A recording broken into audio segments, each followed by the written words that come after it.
All right, so far this week we talked about the presidency, we talked about the other parts of the executive branch, which was what the bell ringer was about today. What did you learn about other parts of the executive branch? And what we've done in the other activities, like the reading, for instance, and the other assignments have been about the different parts of the executive branch. The Hopefully you got done with the reading and vocab quizzes. Remember, you can take those up to twice, so please make sure that you do so if you haven't already.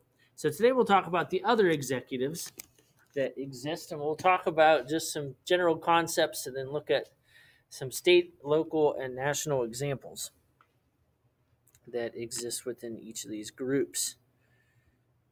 So, in general, other executives of all of the states obviously have one, a governor, which is kind of like a mini U.S. president.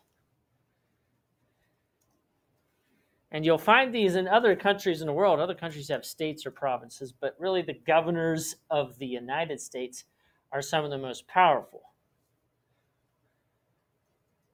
Like a lot that's happened over the last year when it comes to the pandemic and the economy, and people complained about President Trump, and now there'll be people complaining about President Biden. Really, most of the stuff that can happen with government happens at the state level, not at the national level. In other countries, they don't necessarily have a position like our president. There are a lot of other countries that have presidents, but it's not really the same because in many countries they split the head of government and head of state duty. So the president here is the head of the executive branch, and they're also the national figurehead. But in other countries, it's usually two different people. So, for instance, if you went to Germany, the person with the real power is the chancellor. They do have a president, but the president is just a figurehead. So if you get invited to dinner with the president of Germany, don't get excited. They don't really have any power. Like the Queen and the. Yes. Yep, just like Queen Elizabeth. And then the last thing I'll mention is that some places merge executive and legislative power. Some places merge executive and legislative power.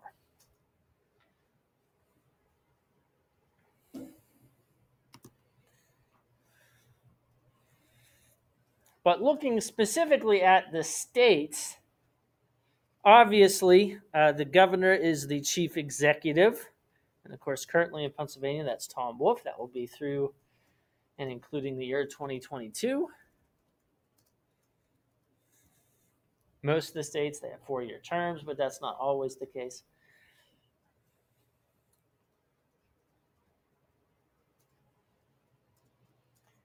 And then in most of the states, including Pennsylvania, there's also a lieutenant governor. You can just abbreviate lieutenant with an LT, which is kind of like a mini vice president.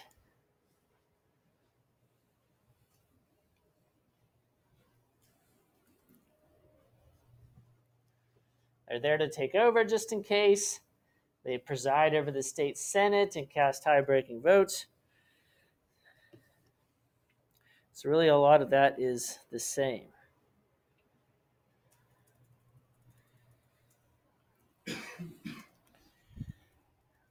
Unlike the national government, though, there are also other executives that are elected. Pennsylvania has some of the fewest. We only have 3 other ones. And those 3 executives include the following. First, the Attorney General,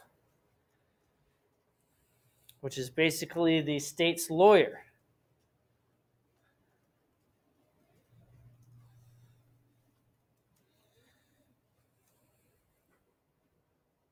Then there's the Treasurer, which is self-explanatory. They're in charge of the money.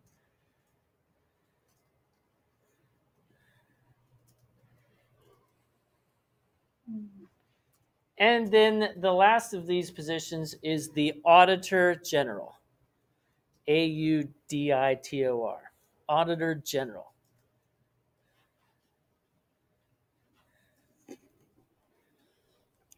And this person is basically like an inspector. They're there to make sure everybody else is doing their jobs correctly. So we only have these 3 elected positions, but in some other states they have over a dozen. And the more executives you have, the weaker the governor is. The less executives you have, the stronger the governor is. So the Pennsylvania governor is one of the strongest ones because there's only 3 other executives. Now let's look at the local level.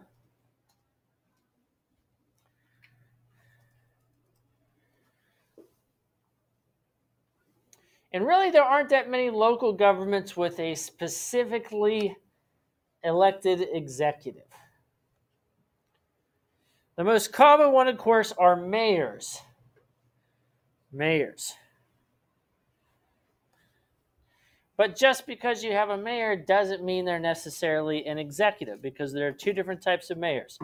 There's weak mayors. Weak mayors are part of the council, and they only get 1 vote. They don't get to do anything special compared to anybody else. Titusville has a weak mayor system. The mayor is just part of the city council. He gets 1 vote, and the only privilege he really gets is he gets to preside over meetings, and he does get to make a few appointments here and there. But other than that, he doesn't have veto power. He isn't directly in charge of the police like in other places. So the mayor, in some cases, especially if they're weak, really isn't an executive. And then there's a strong mayor. You often see these in bigger cities or in small towns where they maybe just need somebody to make a quick decision. They don't have a lot of government to begin with. But strong mayors do act kind of like a little mini president. They have veto power over their council. They're directly in charge of all the departments, including the police departments. They're like a little commander-in-chief. Of course, some of the more famous examples of this would be the mayor of New York City, for instance, or Los Angeles, or Houston. I have a question. Sure. What's going on with Governor Cruz? Like, everyone hates him all of a sudden. Senator Cruz? Senator Cruz, right? From Texas? Yeah. Well, he has a very acidic personality, I guess I would say, to begin with. But well, yeah, no, but I woke up this morning and everyone hates him now. Well, that's because the snowstorm that hit Texas and the power outages, he took his family on vacation out of the state while that was going on. And it's probably a little bit more problematic because he has criticized other people for doing the exact same thing in the past. But anyway, at the local level, managers are often hired to do the job of an executive. So, for instance, the city of Titusville has a weak mayor, but they do hire a city manager to do the executive's job. So the person with the real power in the city of Titusville is actually the city manager.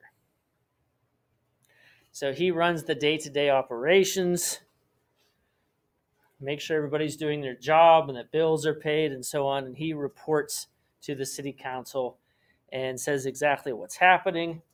And they, of course, have the ability to hire and fire that person. Yes?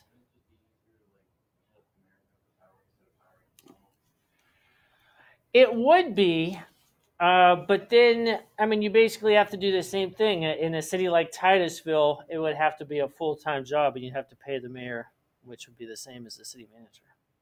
And that's true, except the mayor and the city council members, they have their own jobs, and they don't want to do it full-time necessarily. So that's the trade-off. If you can't find somebody that's willing to do it out of civic virtue full-time, then you kind of have to end up hiring somebody to do it instead. That's usually what happens. But that's a good question. Now, in a big city like New York, where those people have a lot of political ambition and they can use that role to maybe run for the Senate or governor, they're willing to do it full-time. So, but Mayor Titusville isn't a stepping stone to becoming governor of Pennsylvania. So they're not going to recruit a lot of people to do that. And then at the national level,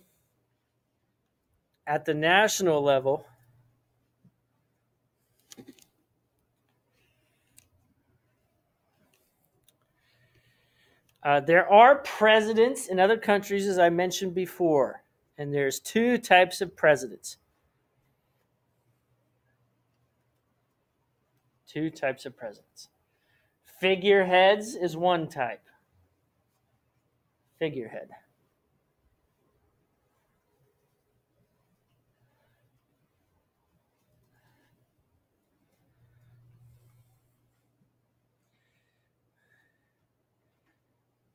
And then the other type of president is a strong president. Strong president.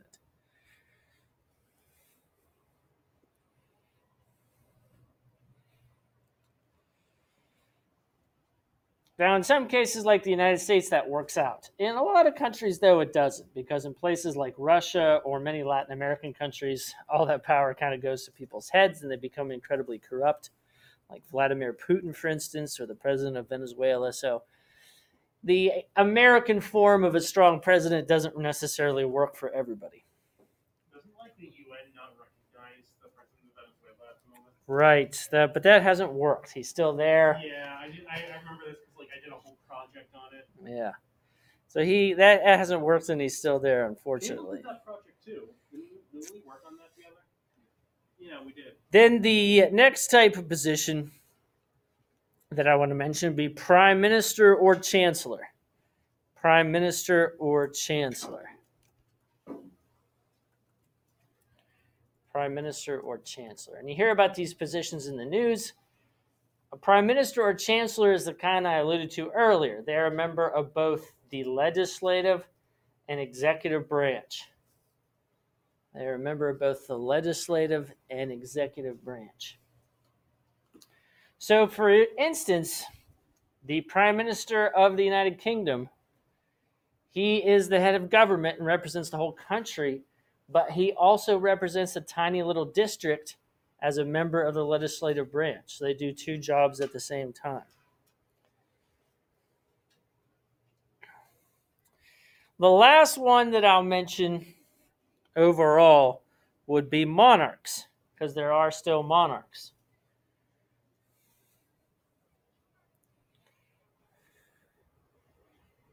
And it's kind of like the presidency. There are two forms. There's the figureheads, like the Queen of England, or the Emperor of Japan, King of Spain.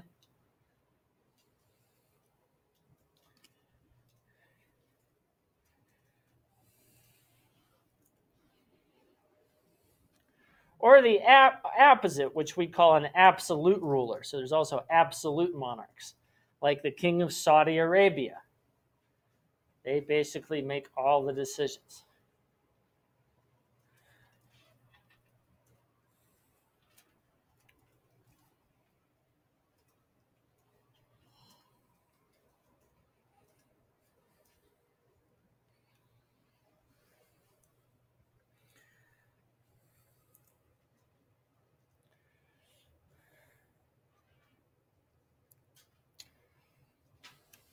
And then when it comes to everything else, like I said, there's kind of a blending of it that happens. So we'll talk more about that when we get to the legislative branch. For the remainder of the period, of course, you can submit those notes now. Don't forget to have comments and questions in the margin on the left-hand side, a little summary down at the bottom. There's a space to type a summary of what you learned throughout the notes. But you can submit that when you're done typing there, and use the remainder of the period to complete those quizzes if you haven't already, or the Government 3 reading. Or if you're done with everything, you can complete the Government 3 current event for bonus points.